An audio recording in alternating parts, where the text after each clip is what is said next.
মোহাম্মদপুর এলাকার মুসলমান গভীর মন দিয়ে শুনবেন, ইখলাস অন্তরে থাকে, এটা মানুষকে দেখানো যায় না।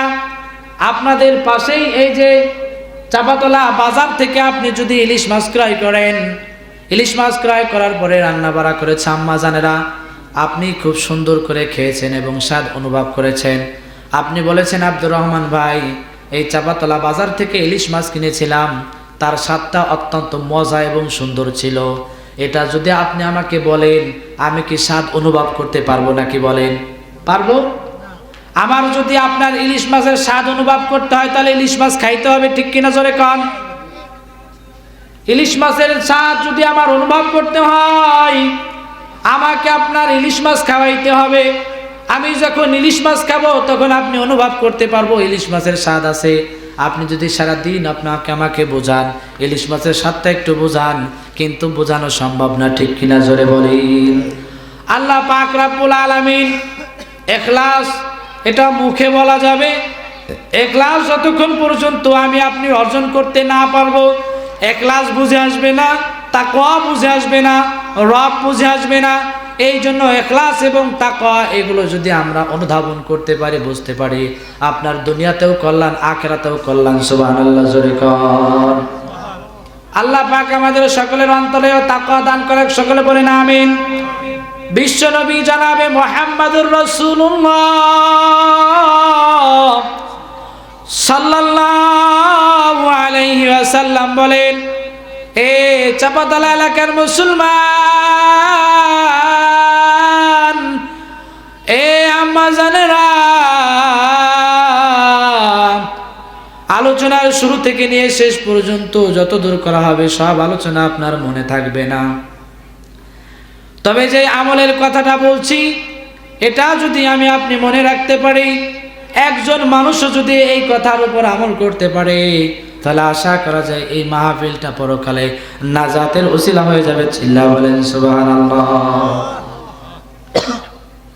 আমল করতে রাজি আছেন তো সবাই ইনশাআল্লাহ? তাহলে মন দিয়ে শুনেন, বিশ্ব নবী জনাবে মুহাম্মদুর রাসূলুল্লাহ তিনি বলছেন, উম্মত শোনো, সূরা ইখলাস এটা এমন একটা সূরা, এই সূরা ইখলাস যদি আমার উম্মত একবার তেলাওয়াত করে, আল্লাহ পাক রব্বুল আলামিন বলেন তার আমলনামায় 10 পারা কোরআন পড়লে যেই সওয়াব হয়, আল্লাহ ওই পরিমাণ সওয়াব তার আমলনামায় দান করেন। সুবহানাল্লাহ। যে একবার পড়লো 10 পারা পড়ার সওয়াব পাইল। আপনারা কি আমার কথা বুঝতেছেন? বুঝতেছেন নাকি কষ্ট হচ্ছে? ওই যে বলে না, এক দেশের বলি আর এক দেশের গালি, ঠিক কিনা বলেন?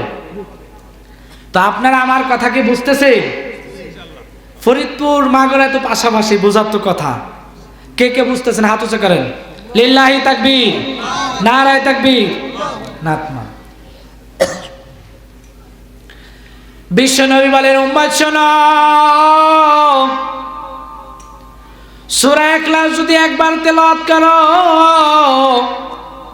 10 পারা কোরআন পড়ার সওয়াব পাবা।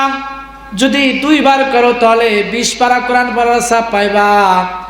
আর যদি 3 বার তেলাওয়াত করতে পারো, আমি আল্লাহ তোমাকে 1 খতম কোরআন পড়লে যেই সওয়াব হয় ওই পরিমাণ সওয়াব তোমার আমলনামায় দান করি। সুবহানাল্লাহ, জোরে কর। এ মাগুরা এলাকার মুসলমান, আপনি কুরআনুল কারীম পড়তে পারেন না, সূরা বাকারার মতো বড় সূরা পড়তে পারেন না, সূরা ইয়াসিনের মতো বড় সূরা আপনি পড়তে পারেন না। আপনাকে আমি একটা আমল দেয়া যায়, কোরআন যেহেতু পড়তে পারেন না কিন্তু সূরা ইখলাস এটা তো পড়তে পারেন। বেশি বেশি সূরা ইখলাস তেলাওয়াত করবেন। আল্লাহর নবীর সাহাবীকে যিনি ভাইরাল করে দিয়েছেন, ওই সত্তা আমাদের জন্য জান্নাত কনফার্ম করে দিবেন। পড়েন সুবহানাল্লাহ। দুনিয়ার মানুষ, বক্তা, সেলিব্রিটিরা দুনিয়ায় ভাইরাল হতে চায়, কিন্তু আমল করেও আসমানের সমস্ত ফেরেশতাদের মধ্যে, জমিনের সমস্ত ফেরেশতাদের মধ্যে ভাইরাল ছিলেন এক সাহাবী। সুবহানাল্লাহ, জোরে কোন। মানুষ দুনিয়ায় ভাইরাল হতে চায়, কিন্তু সাহাবীরা জান্নাতে ভাইরাল ছিলেন। পরকালে ভাইরাল ছিলেন। তো বিশ্বনবী বললেন যদি 3 বার পড়ো তাহলে 1 খতম কোরআন পড়ার সওয়াব পাইবা, আর যদি 6 বার পড়ো তাহলে 2 খতম কোরআন পড়ার সওয়াব পাইবা, আর যদি 9 বার পড়ো তাহলে 3 খতম কোরআন সওয়াব পাইবা। সুবহানাল্লাহ জোরে কর। এ মুসলমান ভাইয়েরা আমার 9 বার পড়লেন। বিশ্বনবী বলেন উম্মত যদি 10 বার তুমি সূরাতুল ইখলাস তেলাওয়াত করতে পারো, আল্লাহ পাক রব্বুল আলামিন তোমার জন্য জান্নাতে একটা বালাখানা তৈরি করবেন। চিল্লায়া বলেন সুবহানাল্লাহ। একটা বালাখানা তৈরি করতে গেলে 20 লাখ, 25 লাখ, 30 লাখ টাকা খরচ হয়, ঠিক কিনা জোরে কন? এটাও তো দুনিয়ার ইট বালু আর সিমেন্টের বালাখানা, কিন্তু জান্নাতে তো ইট বালু সিমেন্টের বালাখানা নয়, জান্নাতের ইটগুলো স্বর্ণের আর রূপার। সুবহানাল্লাহ জোরে কন। আমার আপনার ঘরে যারা আছি স্বর্ণ মোটামুটি কেজি খানিক কি আছে নাকি বলেন? আছে নাকি? আর যদি জান্নাতের একটা ইট যদি স্বর্ণের হয়, রূপার হয়, আর ফ্লোরটা যদি মণিমুক্তা দিয়ে সাজানো হয়, সেই জান্নাতটা কত সুন্দর হবে। সুবহানাল্লাহ জোরে কর। এই জান্নাত আমরা যেতে চাই কি চাই না জোরে বলেন? চাই। আল্লাহ পাক আমাদের সকলকে জান্নাতুল ফেরদাউসের মালিক বানায় দিক। চিল্লায়া বলেন আমিন। বর্তমান যেই মাসটা চলতেছে এটা আরবিতে রজব মাস। কি মাস জোরে বলেন? আরবিতে রজব মাস। রজব মাস যখন আসতো, আবার বাংলায় শীতের মৌসুম, এটা পুষ মাস চলে। যখন শীতের মৌসুম আসতো সাহাবা একরাম অত্যন্ত খুশি হতেন। বলেন আলহামদুলিল্লাহ। সাহাবা একরাম কেন খুশি হতেন জানেন? আপনারা দেখেছেন শীতের মৌসুমে রাত লম্বা হয়, দিন ছোট হয়, ঠিক কিনা জোরে কন? কারণ হলো রাতটা যদি লম্বা হয়, রাতের বেলায় দাঁড়িয়ে দীর্ঘ সময় ইবাদত বন্দেগী করা যাবে। এই জন্য সাহাবা একরাম শীত মাস পাইলে খুশি হইতেন। বলেন আলহামদুলিল্লাহ। আমরাও খুশি, বলেন আলহামদুলিল্লাহ। আল্লাহর নবী, বিশ্ব নবী, সাহাবীরা শীতের মাস পাইলে খুশি হতেন। এটা আরবিতে চলে রজব মাস। এই রজব মাস আসার আগে আল্লাহর নবী, বিশ্ব নবী একটা দোয়া বেশি বেশি পাঠ করতেন। এই দোয়াটা আপনারা সবাই আমার সাথে পাঠ করুন। আল্লাহুম্মা বারিক লানা ফি রজব ওয়া শাবান ওয়া বাল্লিগনা রমাজান। সুবহানাল্লাহ বলেন। বিশ্ব নবী এই রজব মাসে এই দোয়াটা বেশি বেশি পাঠ করতেন। এই দোয়ার অর্থটা কি? তিনি বলেন আল্লাহুম্মা বারিক লানা ফি রজব ওয়া শাবান। ওগো আরশের মালিক, আপনি রজব মাসে বরকত দান করেন, শাবান মাসের বরকত দান করেন, ওয়া বাল্লিগনা রমাজান, আর আমাদেরকে রমজান পর্যন্ত হায়াত বাড়ায় দেন। চিল্লায় বলেন সুবহানাল্লাহ। এই দোয়াটা আপনি ইমাম সাহেবের কাছ থেকে শিখে নেবেন। আল্লাহুম্মা বারিক লানা ফি রজব ওয়া শাবান ওয়া বাল্লিগনা রমাজান। মুফাসসিরিনে ইকরাম বলেছেন, কেউ যদি এই দোয়াটা পাঠ করে আর আল্লাহর আরশে যদি তার এই দোয়াটা কবুল হয়ে যায়, তাহলে তার হায়াত আল্লাহ বাড়ায় দেন। সুবহানাল্লাহ বলেন।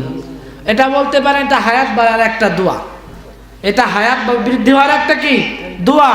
তো এই দোয়াটা যদি আমি আপনি বেশি বেশি পাঠ করি, আমাকে আপনার হায়াত বাড়ায় দিবেন কে? বলেন আল্লাহ পাক আমার আপনার হায়াত বাড়ায় দিবেন। বলেন সুবহানাল্লাহ। দোয়াটা পড়ে নিতে পারবো তো ইনশাআল্লাহ? বিশ্ব নবী জনাবে মুহাম্মদুর রাসূলুল্লাহ বলেন সাল্লাল্লাহু আলাইহি ওয়াসাল্লাম, তিনি আর একটা দোয়া বেশি বেশি পাঠ করতেন। আপনারা আমার সাথে পড়েন, আল্লাহুম্মা ইন্নী হাসিবনি হিসাবাই ইয়াসিরা। বিশ্ব নবী জনাবে মুহাম্মদুর রাসূলুল্লাহ তিনি এই দোয়াটা বেশি বেশি পাঠ করতেন। আল্লাহুম্মা ইন্নী হাসিবনি হিসাবাই ইয়াসিরা। ওগো আরশের মালিক, কাল কিয়ামতের ময়দানে হিসাব দেওয়া ছাড়া কোনো মানুষ জান্নাতে যেতে পারবে না। অতএব হিসাব যেহেতু দিতে হবে, আমার হিসাবটা আপনি সহজ করে নিলেন। বলেন সুবহানাল্লাহ। এ মোহাম্মদপুর এলাকার মুসলমান, আমি আপনাদের কাছে জিজ্ঞাসা করতে চাই, আল্লাহর নবী যে এই দোয়া পাঠ করলেন, আল্লাহুম্মা ইন্নী হাসিবনি হিসাবাই ইয়াসিরা ওগো আরশের মালিক, আপনি আমার হিসাবটা সহজ করে নিন, কারণ রব যদি হিসাব নেয় তাহলে আমাদের হিসাব দিয়ে জান্নাতে যাওয়া সম্ভব হবে না, ঠিক কিনা জোরে বলেন। অথচ বিশ্ব নবীর ব্যাপারে বলা হয় তিনি তো এমন একজন নবী যার আগেও কোনো গুনাহ নাই, পরেও কোনো গুনাহ নাই, তিনাকে মাসুম বলেছেন। আহলুস সুন্নাহ ওয়াল জামাতের আকীদা হলো সমস্ত নবীরা মাসুম, সমস্ত নবীরা নিষ্পাপ, নবীদের কোনো গুনাহ নাই, নবীরা নিষ্পাপ। তথাপিও আল্লাহর নবী এই কথাটা কেন বললেন? এই কথাটা এই জন্য বলেছেন যে তিনি উম্মতদেরকে শিক্ষা দিয়েছেন। জোরে পড়েন সুবহানাল্লাহ। ওগো মুসলমান, ওগো আম্মা জানেরা, এই দোয়াটা যদি আরশে আজিমে কবুল হয়ে যায়, আমার আপনার হিসাব দিয়ে জান্নাতে যাওয়া কঠিন কালেও সম্ভব না। সম্ভব না কি বলেন? আল্লাহ পাক যেই বান্দার হিসাবটা সহজ করে নেবেন, আল্লাহ পাক তাকে বাইপাস দিয়ে জান্নাতে প্রবেশ করায় দিবেন। সুবহানাল্লাহ। আসলে কি আমি আপনি হিসাব দিয়ে জান্নাতে যেতে পারবো? বলেন না পারবো? পারবো না। যেহেতু হিসাব দিয়ে আমরা জান্নাতে যেতে পারবো না, সেহেতু আমরা এই কথাগুলো, এই দোয়াগুলো বেশি বেশি পাঠ করব। আল্লাহ পাক তৌফিক দান করেন, পড়েন আমিন। পড়বো তো ইনশাআল্লাহ। আল্লাহ পাক রব্বুল আলামিন বলেছেন, হে পৃথিবীর মানুষ শোনো, আমি আল্লাহ তোমাকে আদর করে, মহব্বত করে, ভালোবেসে তৈরি করেছি। সমস্ত জিনিস তৈরি করার পিছনে একটা উদ্দেশ্য থাকে, ঠিক কিনা জোরে বলেন। আমি আল্লাহ তোমাকে খামাখা সৃষ্টি করি নাই, আমি আল্লাহ তোমাকে সৃষ্টি করার পিছনে একটা উদ্দেশ্য আছে না নাই? জোরে বলি আছে না? সেই উদ্দেশ্যটা কি? আপনি কোরআনকে জিজ্ঞাসা করুন, আপনি বলুন। আল্লাহ পাক বলছেন, আফা হাসিবতুম আন্নামা খলাকনাকুম আবাসাও ওয়া আন্নাকুম ইলাইনা লা তুরজাউন। আল্লাহু আকবার বলেন।